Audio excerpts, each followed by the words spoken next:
안녕하세요, 예. 편집장님. 네, 안녕하세요. 네. 네. 네. 먼저 편집장님의 소개를 부탁드릴게요. 저는 북극곰 출판사에서 네. 북극곰을 맡고 있는 이룰이라고 합니다. 네. 네. 북극곰을 맡고 있다는 것은 북극곰은 어떤 일을 하나요? 책을 홍보하고 알리고 네. 연중 강연 스케줄이 있거든요. 보통 강연 대부분이 이루리 작가의 그림책 증문즉답 뭐 이런 식이거든요. 오신 분들이 질문하시면 네. 질문에 관련된 이제 그림책을 우리 출판사 책으로 읽어드리고 네. 답변 드리고 뭐 이런 식의 강연을 많이 해요. 지금 말씀 중에 이루리 작가라고 말씀하셨는데 필명이시죠? 필명이죠. 네, 네. 필명이에요. 이 세상 모든 사람들이 꿈을 이루리라는 네. 소망을 담아서 지은 이름이고요. 편집장님이라고 하면은 보통 어떤 일을 하시는 분들을 많이 기획을 하는 거죠. 뭐 어떤 책을 수입할지, 어떤 책을 창작을 뭐 기획해서 만들지. 뭐 영화도 왜 디렉터스 컷이 있고 네. 프로듀서스 컷이 있잖아요. 네. 실제로 이제 책은 결국 에디터스 컷으로 이제 출간이 되는 거니까. 그러니까 작가가 만든 더미 북은 그야말로 이제 아티스트 컷이죠. 네. 본인의 예술을 한 거고 편집자가 네. 연출자의 역할을 해서 다시 상품으로 다듬는 일을 하는 거죠. 지금 작가에 대해서 자신의 예술을 했다라고 말씀을 하셨는데 그림책에서 나만의 예술을 한다라는 거는 어떤 의미이신 건가요? 그림책 안에는 사실 글이라는 문학하고 네. 그다음 그림 작가의 그림이라는 미술이 만나는 거잖아요. 문학적인 예술의 특성이 있고 네. 또 미술적인 예술의 특성이 있는 것 같아요. 글 작가도 자신만의 이제 그 문학 세계를 만들잖아요. 어떤 주인공으로 어떤 이야기와 감정을 전달하는가. 근데 그게 이제 그림 작가가 결국 그걸 시각적으로 구현해내는 거거든요. 그래서 글 작가가 글 작가 나름대로 상상하고 인물이 있고 이야기가 있는데 그게 어떤 그림 작가가 그 작품을 선택해서 그림책으로 만드느냐에 따라서 전혀 다르게 보일 수 있는 네. 세계가 만들어지는 거죠. 그래서 실제로 같은 원작으로 다른 그림 작가들이 만든 그림책들을 보면 네. 이 이야기의 주인공이 이렇게 다르게 생겨도 되는 거야? 내지는 이런 디테일들이 이렇게 다뤄도 되나? 이런 생각을 할 수 있죠. 근데 영화를 생각하면 더 쉽게 와닿을 것 같아요.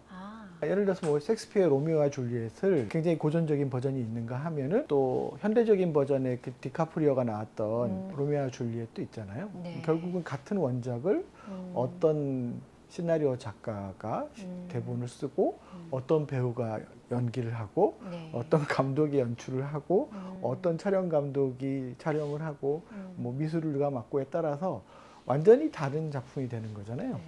그래서 그림책의 예술성은 결국은 이제 그림책이 그림 작가의 예술이기 때문에 그림 그리는 사람이 시각적으로 어떤 옷을 입히는가는 결국 그 사람의 창의성에 달리는 거죠. 그림책 작가는 영화로 치면은 배우부터 시나리오 작가부터 뭐 연출, 뭐 촬영 감독, 미술 감독, 음향 감독까지 모든 걸 다 하는 사람? 그 사람이 이제 그림책 작가인 것 같아요.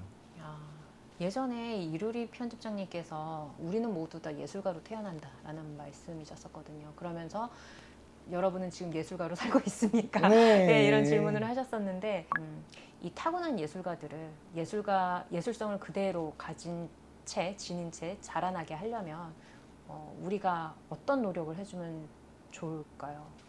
네, 그러니까 뭐 제가 강연에서도 강조했듯이 우리는 사실 오감을 가지고 태어나고 무엇보다 영혼의 존재이기 때문에 가장 중요한 건 뭐냐면 결국 내가 그렇게 체험하고 느끼고 생각한 것을 다시 오감을 통해서 표현해내야 우리가 밥 먹고 배설하는 것처럼 영혼도 배설을 해야 되거든요. 영혼의 배설이 저는 표현이고 예술이라고 생각을 해요. 근데 그거를 자연스럽게 할 수 있게 네. 우주가 정말 완벽한 예술가로 이 세상에 보내줬고 어린이들은 그 자체로 그렇게 하고 살거든요. 근데 이제 시스템화 된다는 그 안에서 어린이들이 잃어버리게 되는 게 결국 자유잖아요. 네. 네. 예술의 두 가지 재료가 자유와 진심이거든요. 그래서 이미 나쁜 교육을 받아서 망가진 어른도 자유와 진심을 되찾으면 자신의 예술성을 표현할 수 있고 어린이들은 그걸 지킬 수 있도록 자유와 진심을 마음껏 표현할 수 있는 기회를 줄 수 있다면 네.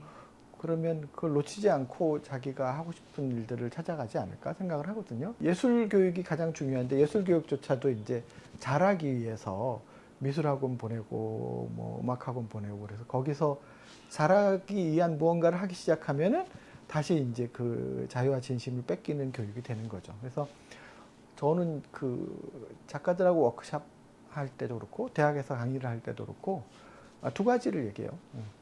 첫째, 잘하기 없기.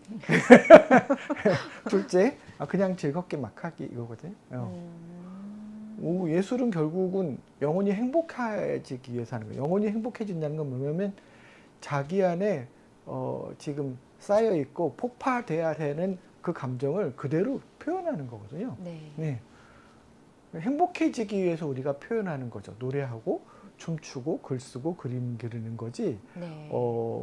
그걸 잘하기 위해서 뽐내기 위해서 하는 거 아니거든요. 그러니까 음. 잘하려고 하면 아무도 행복해질 수 없는 거예요. 네. 네. 근데 그냥 즐겁게 막 하다 보면 많이 표현하면은 잘하게 되는 건 너무 자연스러운 일이거든요. 잘하는 것보다 더 중요한 건 즐기는 건데 네. 그 즐길 수 있는 기회를 박탈하는 시스템인 것 같아요.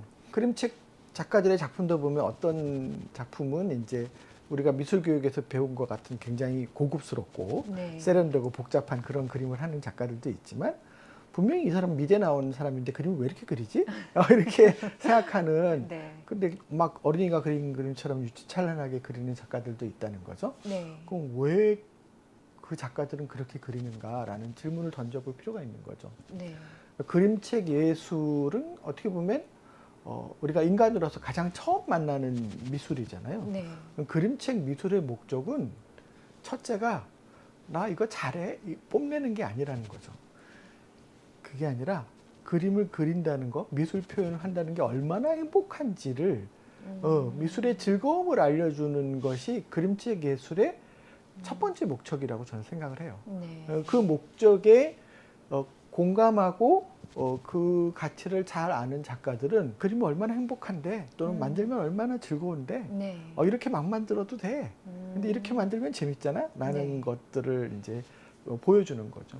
그래서 그림책 작가들도 작가 스스로 관심 있는 분야가 다르잖아요. 표현하는 네. 게 다 취향도 다르고.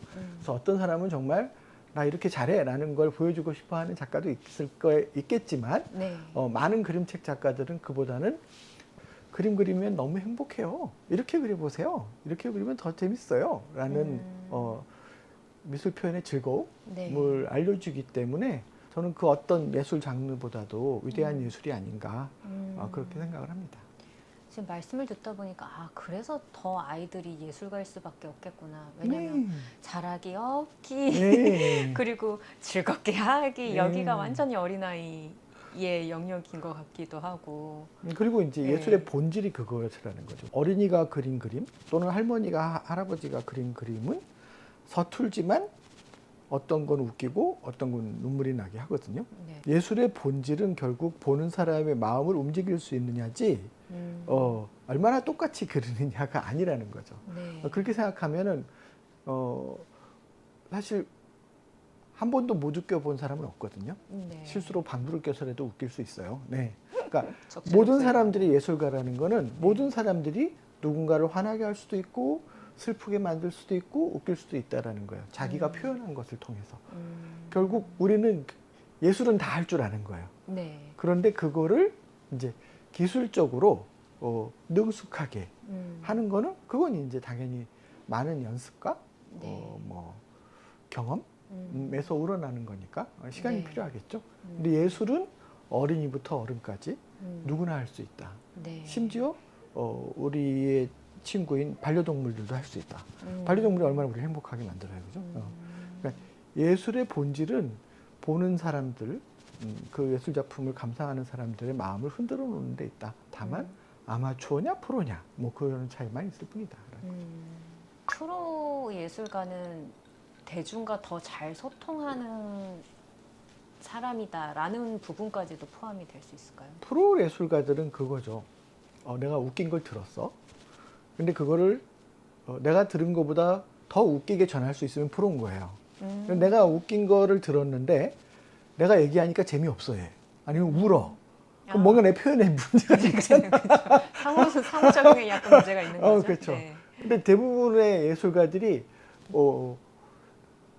본인이 생각하고 느낀 것과 그걸 어떻게 전달했을 때 내가 생각하고 느낀 것이 독자에게도 전달될 수 있는지를 잘 몰라요. 그런 부분들이 굉장히 기술적인 부분들이죠. 네. 근데 그 부분은 이제 시간이 보통 많이 걸리죠. 누구든지 많이 걸리죠. 그럼 이렇게 보통 그림책을 놓고 얘기를 했을 때 보면은 이제 수상을 한 그림책이라든지 아니면 많은 대중에게 사랑을 받은 그림책의 경우는 공감을 샀다라는 거, 상호작용이 됐다라는 얘기이기 때문에 더 프로의 어떤 그림책이 될 수 있다, 뭐 이렇게. 그건 아니에요. 그건 아니에요. 그건 아니에요. 네. 그러니까 상을 받았다거나 네. 많이 팔린다거나 결국 그건 뭐냐면 많이 알려졌다라는 거 이상도 이하도 아니에요. 상이라는 것도 굉장히 상업적인 이유가 있고요. 상 주는 사람이 좋아서 주는 거거든요. 그러니까 상 주는 사람의 취향에 맞는 거예요. 네. 그러니까 상을 받았다는 게 객관적으로 훌륭한 작품이다? 그런 거는 없다고 생각해요. 그런 건 있겠죠. 10명이 봤는데 10명이 다 재밌는 작품하고 10명 중에서 1명만 재밌는 작품도 있을 거예요. 그죠? 네. 그러면 이제 보다 많은 사람들이 공감할 수 있는 작품도 분명히 있겠죠. 하지만 대부분의 경우는 마케팅이 성공적으로 진행됐는가 안 됐는가 이 부분이 네. 큰 거지. 알려지지 않았지만 재밌는 책은 알려진 것에 비하면 정말 한 100만 배 이상 많이 있어요. 그런데 이제 많은 작가들이 자기 작품이 유명해지고 잘 되고 뭐 로또에 당첨되듯이 돈도 많이 벌고 이걸 바라죠. 근데 그 바람 자체가 로또다. 네. 저는 그렇게 생각을 해요. 그래서 그런 바람을 갖는 것보다 네. 작가들이 내가 정말 예술이 좋아서 즐겁게 만들었고 그게 세상에 나왔고 내가 할 수 있는 일이 어디까지인가. 내가 할 수 있는 일이 거기 만드는 일까지라면 또 홍보하는 건 다른 사람들에 맡기고 내일 지구가 멸망해도 사과나무를 심듯이 네. 누군가는 계속 내가 이 작가의 직업을 택했으면 계속해서 작품을 만들다 보면 네. 때로는 베스트셀러도 나오고 때로는 사라지기도 하고 근데 일희일비할 일은 전혀 아닌 것 같아요.